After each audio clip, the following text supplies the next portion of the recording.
다 함께 사도신경으로 신앙을 고백하겠습니다.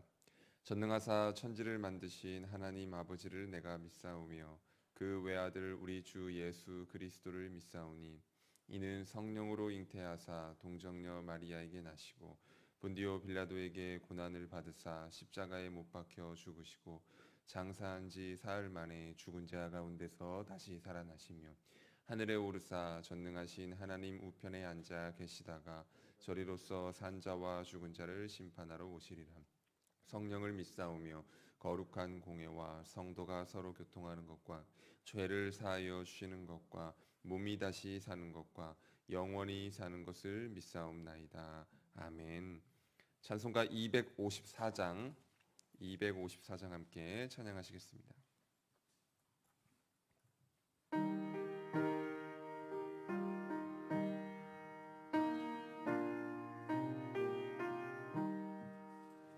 내 주의 보혈은 정하고 정하다.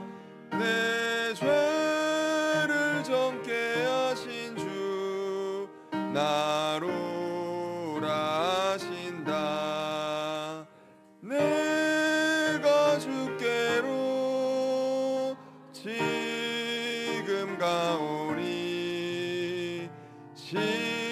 십자가의 보혈로 날 씻어 주소서. 약하고 추해도 주께로 나가면 힘 주시고 내 주함을 곧 씻어 주시네. 내가 주께로 지금 가오니 십자가의 보혈로 날 씻어 주소서. 나로라 하심은 온전한 믿음과 또 사랑함과 평안함 다 주려 함이라. 내가 주께로 지금 가오니 십자가의 보혈로 날 씻어 주소서. 큰 죄인 복받아 살 길을 얻었네. 한없이 넓고 큰 은혜 베풀어 주소서. 내가 주께로 지금 가오니 십자가의 보혈로 날 씻어 주소서. 그 피가 맘속에 큰 증거 됩니다. 내 기도 소리 들으사 다 허락하소서. 내가 주께로 지금 가오니 십자가의 보혈로 날 씻어 주소서. 아멘.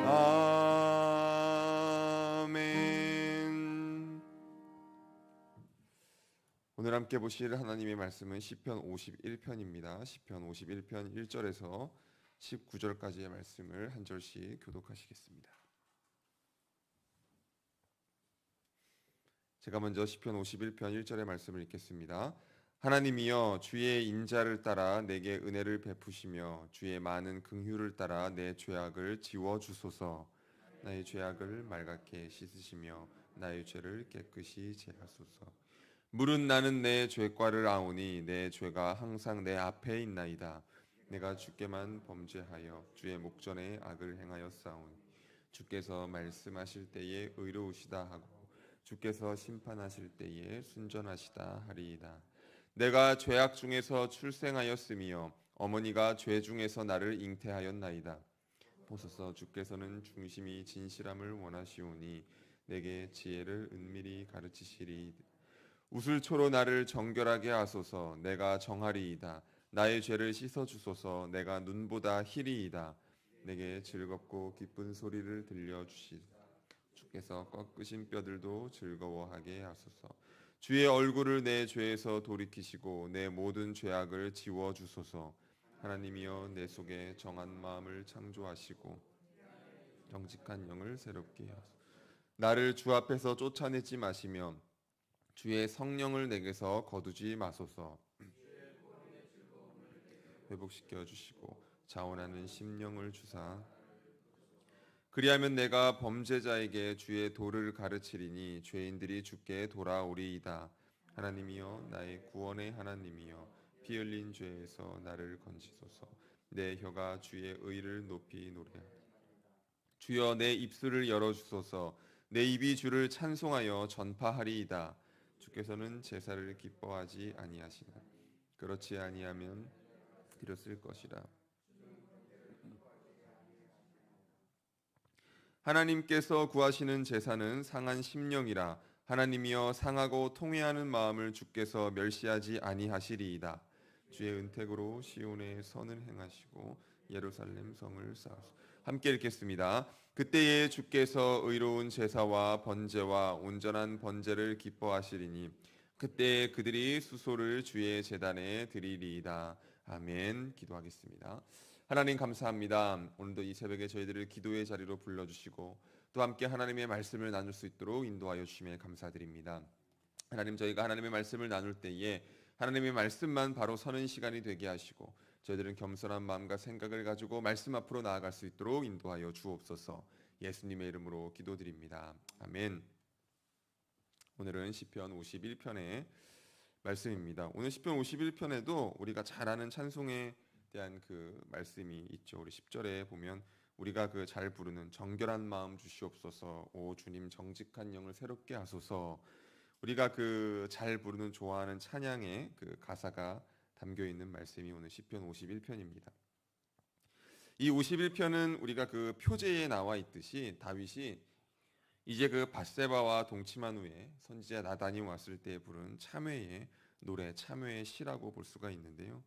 뭐 이렇게 말씀을 준비하면서 찾아봤던 이 표제가 원래 원문에는 본문에서 분리되어 있지 않고 이 표제가 뭐 1절, 2절로 이렇게 되어 있다는 뭐 그런 내용도 있더라고요. 뭐 어쨌든 간에 그렇게 뭐 표제로 이 말씀이 표제로 따로 분리가 되었든 뭐 본문에 같이 되어 있든지 간에 이 오늘 51편의 이 말씀은 다윗이 하나님의 택함을 받아 기름 부음을 받고 이스라엘의 왕이 되어서 의로운 삶을 살았는데 어떻게 보면은 그 다윗의 인생 가운데 너무나 치명적인 범죄라고 죄라고 할 수 있는 그 밧세바와의 그 간음 그리고 그것을 숨기기 위해서 그녀의 남편을 죽음으로 내몰아 버린 그 범죄를 회개하며 지은 어떤 그러한 시의 내용이 오늘 51편입니다. 그러니까 다윗의 참회의 시라고 이제 할 수가 있는 것이죠. 그러니까 죄에 대한 슬픔과 철저한 그 뉘우침, 또 회개의 은혜를 체험한 그 이후의 다짐이 가장 잘 나타나 있는 대표적인 참회의 시라고 할 수 있는 내용이 오늘 이 시편 51편입니다. 먼저 1절부터 9절까지는 다윗이 자신의 죄를 철저하게 인정하면서 그 더러운 죄를 씻어주기를 간구하는 내용으로 되어져 있습니다. 내 죄악을 지워주소서. 나의 죄악을 말갛게 이제 그 씻으시며 깨끗이 제하소서. 우슬초로 나를 정결하게 하소서. 나의 죄를 씻어주소서. 내 모든 죄악을 지워주소서. 이렇게 계속해서 그 자신의 더러운 죄를 씻어주소서라고 고백하는 다윗의 모습을 우리가 발견할 수가 있죠. 여기서 이러한 다윗의 그 고백에서 그 중요한 한 가지가 있다라고 한다면 그것이 저는 3절인 것 같습니다. 3절을 다시 한번 제가 읽어드립니다. 물은 나는 내 죄과를 아오니 내 죄가 항상 내 앞에 있나이다라는 이 그 고백, 다윗이 자신의 죄를 알고 뉘우치고 있는 게 중요하다라고 저는 생각이 되어집니다. 한번 뭐 예를 들어보면 뭐 이 오늘의 이 상황과 뭐 얼마만큼 비슷한 상황이 될지는 모르지만 어떠한 잘못된 상황이 있다라고 우리가 가정을 해봅니다. 뭐 어떤 사람과의 그 다툼의 상황이라든지 아니면 어떤 누군가가 다른 누군가에게 상처를 주었든지 잘못을 저지른 상황인데 그때 이제 그 객관적인 시선으로 볼 때 잘못을 했다고 보여지는 사람이 상대에게 사과를 합니다. 그런데 속을 들여다보니 진짜로 그 마음 가운데 잘못했다는 마음을 가지고 사과를 하는 게 아니에요. 그냥 어쩔 수 없이 그 사람과 같이 생활을 해야 되니까 나중에 이익을 위해서 사과하는 모습만 이제 취합니다. 뭐 이런 경우가 있을 수 있고요.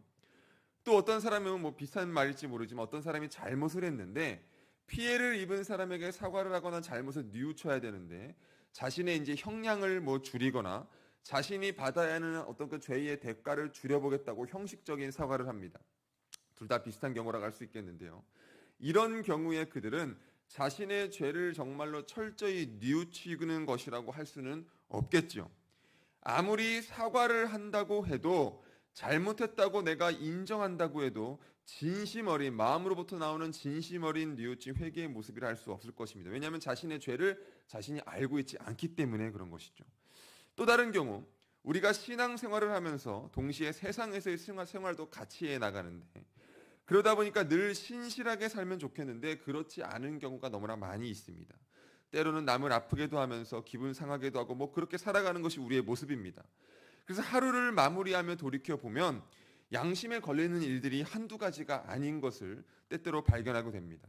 그런데 그것이 분명히 어떤 뭐 나의 공동체 안에서 상처가 될 수도 있고 또 분명히 하나님이 기뻐하지 않으실 죄의 모습과 죄의 일이 분명한데 내가 그것이 죄에 대해서 면역력이 생겨서 나의 잘못을 대수롭지 않게 생각을 합니다. 그냥 별 대수롭지 않게 넘겨버리는 거죠. 그러니까 어느샌가 죄가 나의 삶에 있어서 우리의 삶에 있어서 죄가 죄처럼 여겨지지 않는 그러한 모습이 되는 것이죠. 그러니까 내가 이것이 죄라는 것을 잘못이라는 것을 철저하게 인식하는 것이 너무나 중요하다라고 하는 겁니다.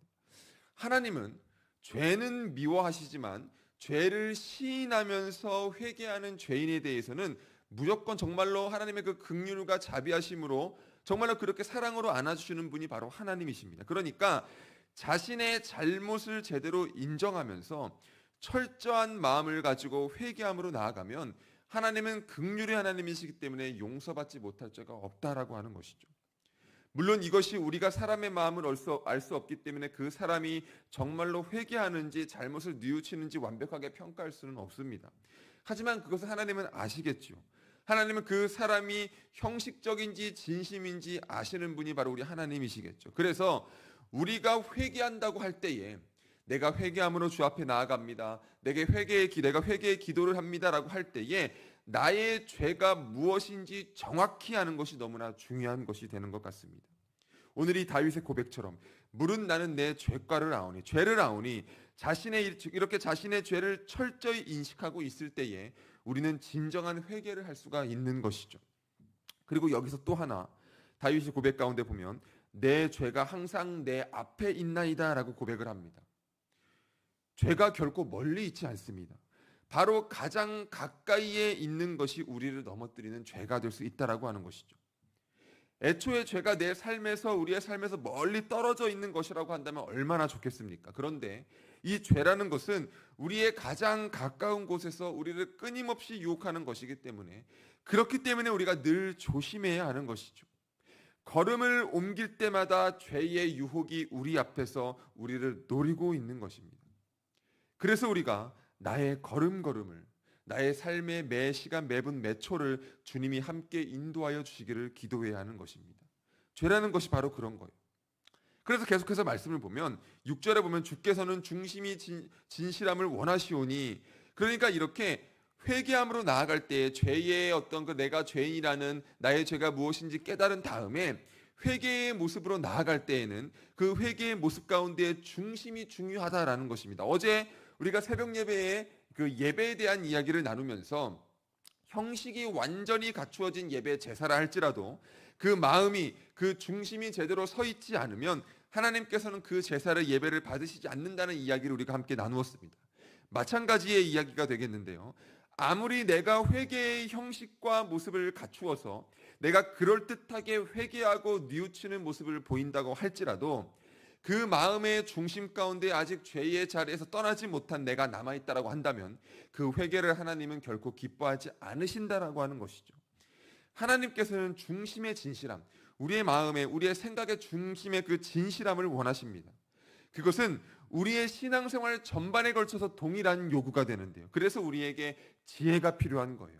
다윗이 내게 지혜를 은밀히 가르치시리이다라고 오늘의 말씀을 보면 고백을 합니다.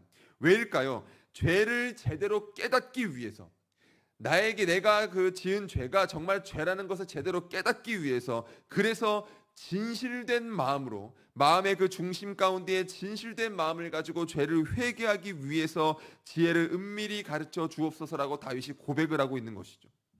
그러니까 사실 이 지혜는 하나님의 백성으로 살아가기 위해서 반드시 필요한 것이 되지 않습니까? 지혜의 근본은 하나님을 알고 하나님을 경외하는 것이라고 말씀에서 알려줍니다. 오늘 본문에서도 죄를 미워하시는 그 하나님의 성품을 바로 알기 위해서, 나의 죄가 죄라는 것을 바로 알기 위해서, 그래서 하나님을 바르게 경외하기 위해서 다윗이 하나님의 지혜를 구하고 있는 것입니다.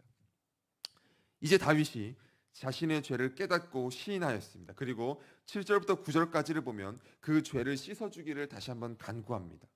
또 10절에서 우리가 아는 찬양, 서두에 언급했던 그 찬양의 내용이 나오죠.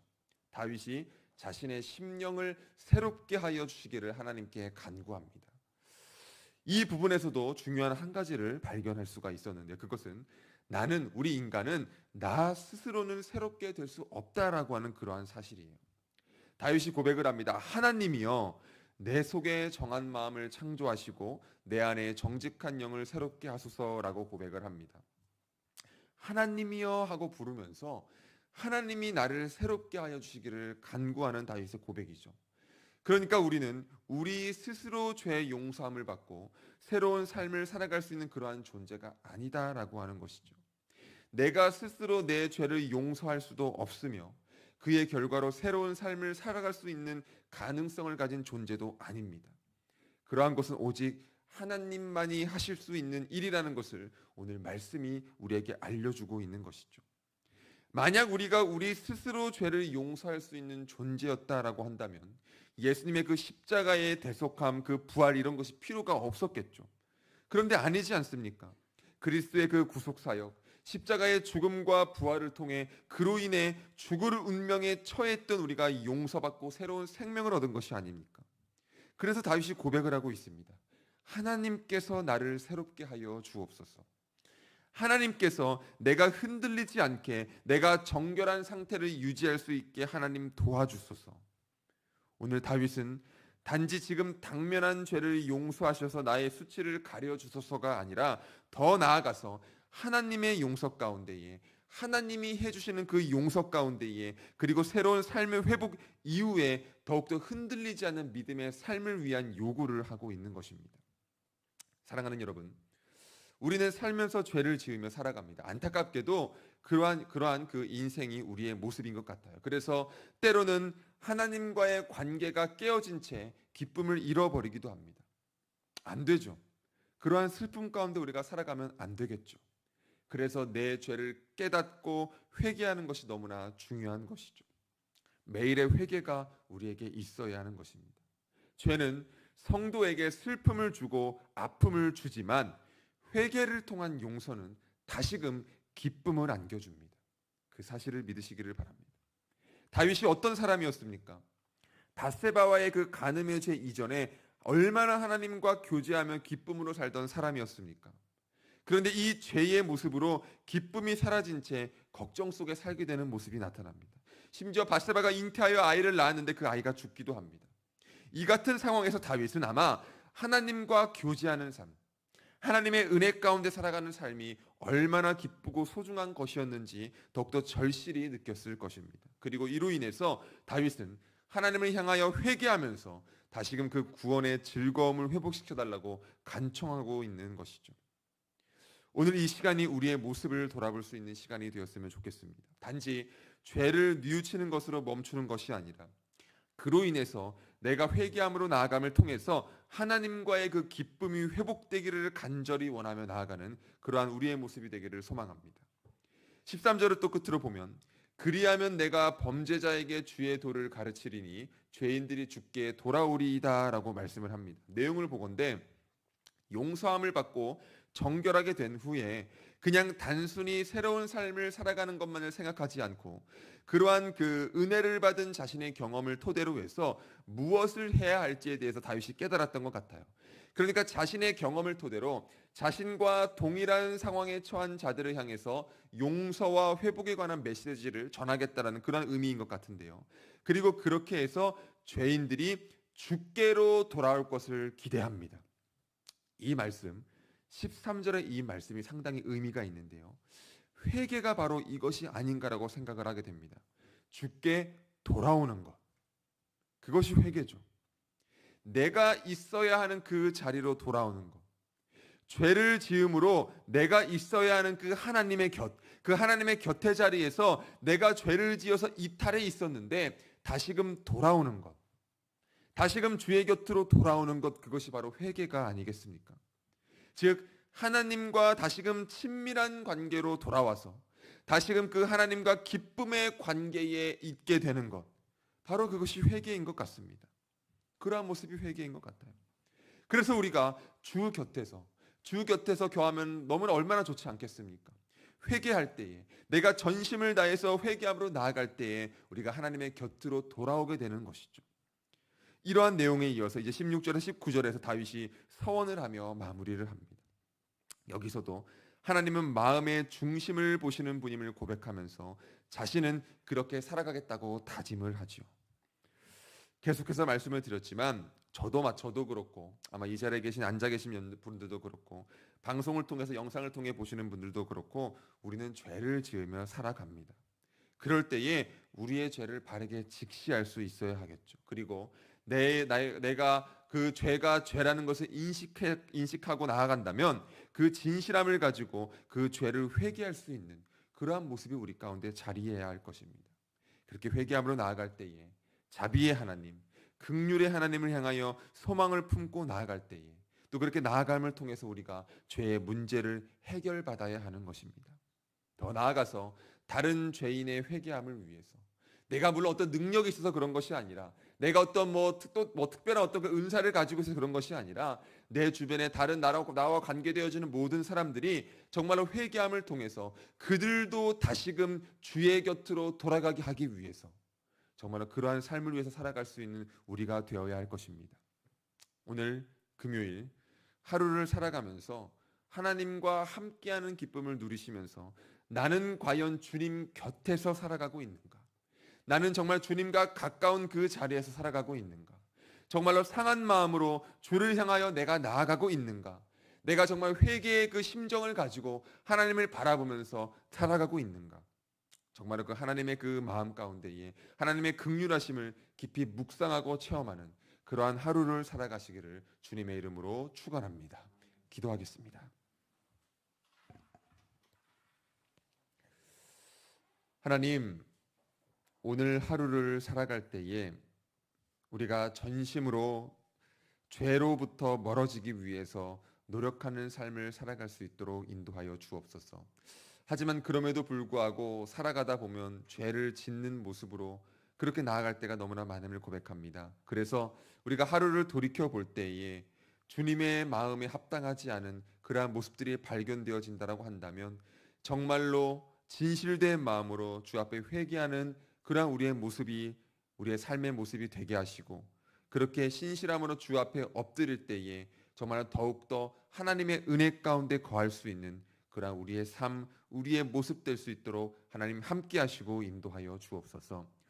오늘도 사랑하는 우리 성도님들을 축복하며 기도합니다.